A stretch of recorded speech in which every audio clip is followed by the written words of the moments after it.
In this video, I'm going to show you how to improve your essay writing. We're going to look at Emily from Oakland's work and see how we can improve her essay before she submits it. We'll look at the introduction, the body, and the conclusion. Let's get started right now.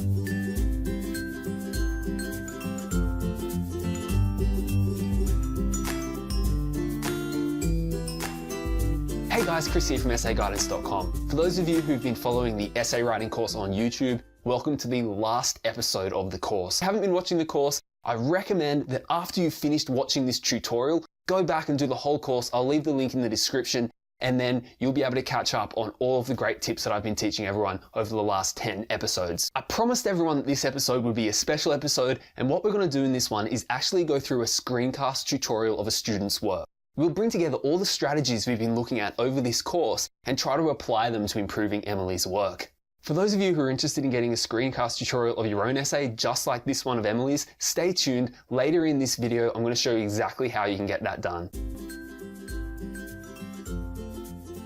So we've got Emily from Oakland, California has sent me in her assignment about GMOs, genetically modified organisms, and we're going to go through Emily's assignment and try to apply some of the knowledge that we've built up over the past few episodes to see whether or not we can improve Emily's assignment together.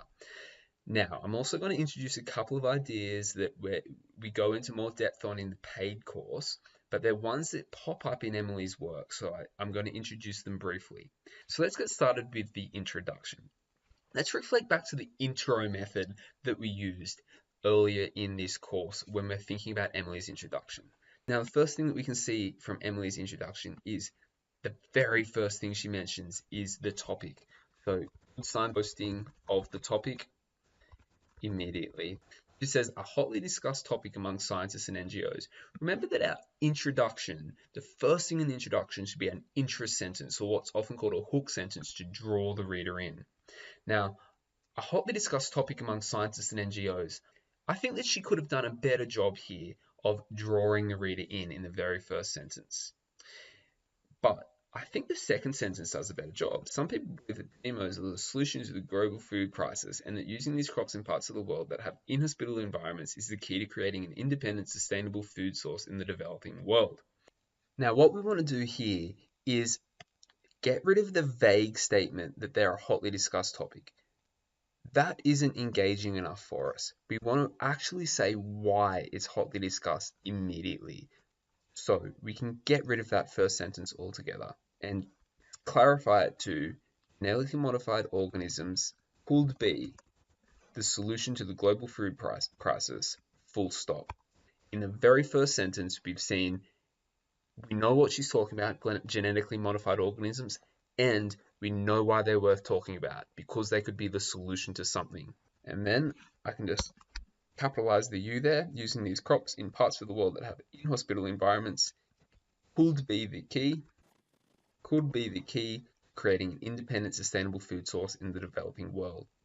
And you see how I've turned that first sentence from something that was not very specific into something that is very specific and answers the question immediately. It automatically draws the reader's interest in. So now that we've fixed up the interest section of the introduction, let's keep reading. However, due to problems like intellectual property rights disputes and sterile siege, large GM companies are taking advantage of developing nations for profit and not allowing growth of GM technology at a local level. So this sentence could be a notify sentence. Remember, we talked about notifying the reader of any context or background information. It shows that she has some good knowledge straight away. So this is really good. Then she's got on the other side, note here how we've said however here once, and then we've used the word on the other side, which is a synonym for however again. This could be disorienting for the reader because we're saying flipping back from one argument to the other, What I would recommend to her is using the phrase furthermore instead. Furthermore reinforces this however point, because both of these however points are talking about barriers. So however, barrier 1, furthermore, barrier 2.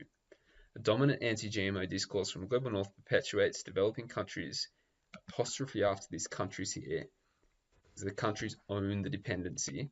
Now we're going to talk about both phrases like furthermore and apostrophes in the full paid course. So if you want to take the full paid course, we can go into more depth about those points.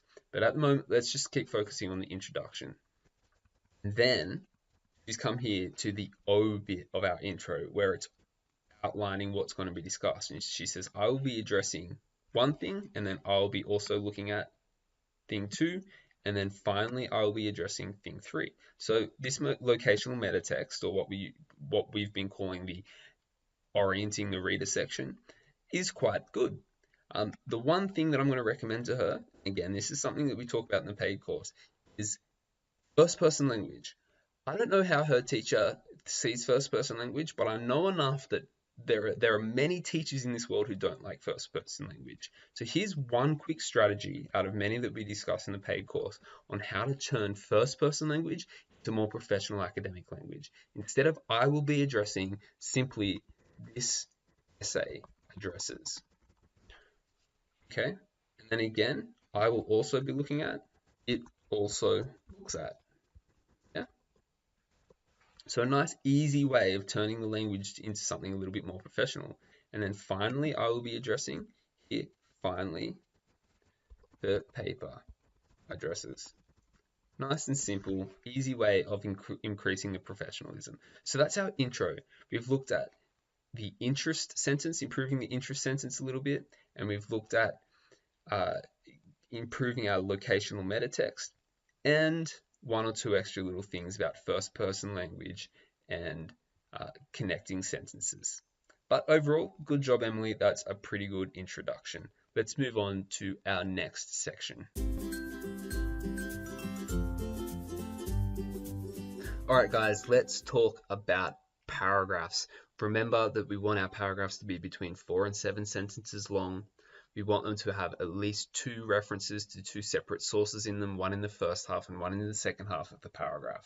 We want to have a clear topic sentence, and the following sentences should add detail through explanations and examples. So let's have a go at a couple of Emily's paragraphs and see how she's gone. A popular plant discussed in the GMO debate is corn, since it is such a staple crop in people's lives. So this topic sentence shows us that we're going to be talking about corn. Thousands of years ago, corn started out as a tough grass that contained hard, inedible seeds, and we've got our first reference at the start of the paragraph. That's okay. Scientists have uncovered early versions of petrified corn and have been able to observe how the plant evolved over thousands of years through these findings.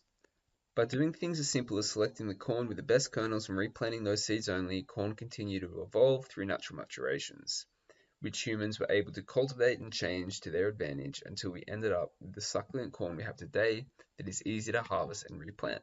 So there you go. She's very clearly in this sentence explained how corn is a genetically modified organism. She's used 1, 2, 3, 4 sentences. She's got several references. The one thing that I would recommend to Emily is that she's used the one person, this Fedorov, several times throughout this paragraph. So I'd recommend she find someone else to add. So add another source besides Fedorov. So if you have more than one author you're citing in the paragraph, it makes it look to your marker as if you've done a wide range of reading to come to your positions. Apart from that, a very good paragraph. So let's look at the next one. Today, scientists have been able to fast track this process in a lab. Okay, so here she's actually referring back to the previous paragraph using this process, which is good. The one thing that I would recommend to her is that because it's a new paragraph, when we say this process, we need to have a qualifier. This process of genetic modification. Now, we have several lessons in the paid course on including qualifiers in our transition sentences. So I'm just going to leave a comment here saying qualifier in transition sentence. If you want to learn more about that, again, go to the paid course and we'll talk about that in depth there. By taking genes from the strongest plants, looking at their DNA and duplicating their genetic makeup, they found they are able to create seeds that grow the best tasting, easiest to harvest, and most nutritious crops. For example, so good use of this phrase, for example, so providing examples. Many of these modifications are done by cisgenic gene modifications. Explanations and examples throughout. Excellent. The one thing that is not appropriate in academic writing, GMOs aren't that scary after all, exclamation mark, remove colloquial language. So I'd recommend that she simply delete that sentence altogether. I'm just going to roll a line through that and let Emily delete that. Have we got several sources cited? Yes, we do. Is it short enough? It's around about 7 sentences. I'm pretty satisfied with that. So she's done a pretty decent job in these first few paragraphs. Now, let's have a look at one that perhaps could do with some improvement. Okay, guys, we've zoomed down to another paragraph. We've already looked at one paragraph that's quite good, so I wanted to show you another paragraph that could do with some work. So later on in this piece, Emily's talking about what she's calling open source databases of free GMOs. So she's talking about people who are trying to create GMOs that are freely available to everyone. So she said one problem of creating a database of free GMOs for developing nations is that often it is hard to get people involved in sharing the GMOs for free. So immediately we know that this paragraph is about problems of creating databases of free GMOs. So topic sentence equals problems or barriers to GMO sharing. Okay, so hopefully we should be focusing on problems or barriers of GMO sharing throughout. Therefore, it is important for the government to get involved. Another problem of adding this program is it is difficult to manage. So another problem identified here. And then we've got another sentence starting with another problem. And then if we read this further along the same line, so she's used a synonym for another problem. And then the paragraph ends here. Now look at this. The paragraph is literally a full page long. Now, even though it stays focused on the fact that there's problems in sharing GMOs, it is far too long and the reader's going to fall asleep. We've also got several sentences that are starting with the same sort of phrase. So what I'm going to recommend to Emily is that she find a way to split this into 2 separate paragraphs to make it easier for people to read. Now, one thing that I've identified here when she's talked about 4 different problems. The first problem is about cost. The second problem is about patents, or what we might call intellectual property rights. The third one is about, again, protecting people's intellectual property rights. And then the fourth one is about cost again. So let's group them into one set of problems being costs and the second set of problems being about copyright. And they can be our 2 topic sentences. So these 2 middle ones are a paragraph about our topic sentence on protecting copyright. One problem of creating a free database of GMOs is that it is difficult to manage to get information without infringing on patents. And then because this second problem is related to this first one, they're both about copyrights, we can say instead of another problem, we can use the phrase similarly, another linking phrase. We talk about these transitional and linking phrases a lot in the paid course. Now, we've got our first topic sentence is about copyrights, and our second topic sentence is about costs. So let's use another, instead of saying one problem again, we can say furthermore, the costs of creating a GMO database are extensive. Therefore, it's hard to get people involved in sharing GMOs for free. Can't use too many therefore, so it is important for the government to get involved. So you can see I've removed the repetition of the phrase another problem, another problem, another problem. I've shrunk this down into 2 more manageable paragraphs, and I've identified 2 different topic sentences. Topic sentence 1 being the problem of intellectual copyright, and topic sentence 2 being the topic of cost. Now, the last thing that we need to do is we need to refer back to this point of only having one source. So what I would recommend to Emily is to go to Google Scholar and look for other sources that will also give her information on issues of copyright in GMOs and issues of cost. So I've jumped over here to Google Scholar, and all she'll need to do is type in GMO copyright. Then she would have to go and do a bit of a search through here. I'd set the custom range to 2010 to now, and then she would have to look through these sources and see if she could find the correct source. And then once she's found a source that she can add, and obviously I'm not going to do this with you right now, but we could say we think this one's a good one here, hit the cite button. If she's using APA style, we can copy this APA style, make sure it's in the correct format, and then add that one to her list so that she can have the additional source as well. And she'd need to add that second source as well somewhere. She's already got one about halfway through the paragraph, so one towards the end of the paragraph would make sense as well. And she would need to do that for both the paragraphs. So obviously she'll need to make sure that that source is an appropriate source to use, but once she's found out whether or not it's appropriate, she can include that in the paragraphs. Alright guys, before we move on to the last part of this video, I just want to talk to you a little bit about how you can get a screencast tutorial of your own. This is the most common question that I get asked by students at essayguidance.com. So let me take you through the exact steps of how you can get a screencast tutorial of your own work. Now, as I said, this is the most in-demand service that we provide at essayguidance.com. So I've provided a website. You can follow that website right there, essayguidance.com/screencast, to get some live updates on what is available at the present time. So here's the 3 options that are most commonly available. The first one is that I can do a screencast tutorial of your work. All you have to do is send me the work, I create the screencast tutorial and send it back to you. Oftentimes that first option is not available. It is quite an expensive and time-consuming task, so my time fills up really quickly. So there's 2 other options if you want to get the screencast. The second one is that you can enroll for the online course and choose the screencast add-on. The bonus of doing this is that you get a discount when you get the screencast add-on because it's sold as a package. I often prioritize the students who are taking the online course because I want to be by your side during the course every step of the way. So if the screencast service is available at the present time, the people who get the priority are the people who do buy the full course. And the third option is that I offer group tutorials throughout the year where you can send in your essay and you can have your essay critiqued as part of the courses throughout that group tutorial sessions. So go to the website, have a look at what's available, what's coming up, and what might suit you and your budget.